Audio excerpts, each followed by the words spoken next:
অনেকের চোখে পানি চলে এসেছে, চোখে পানি আসার মতোই সিনেমা।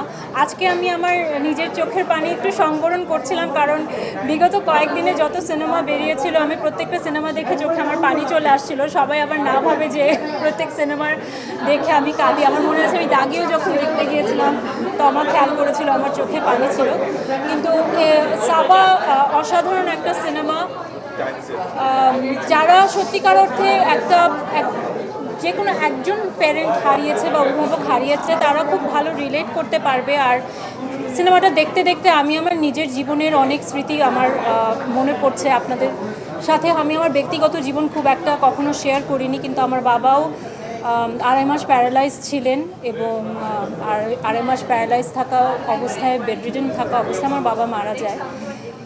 তো সাবাতে আমি এরকম অনেক দৃশ্য দেখেছি যে দৃশ্যগুলো আমাকে আমার ঠিক 20 বছর আগের কিছু দিনগুলোর কথা মনে করিয়ে দিচ্ছিল। তো আমি অনেক কষ্ট করে নিজেকে ধরে রেখেছি। যতক্ষণ সাবা দেখছিলাম আমার কাছে মনে হচ্ছিল যে জাস্ট একটা জার্নি দেখছিলাম, একটা মেয়ের জীবনের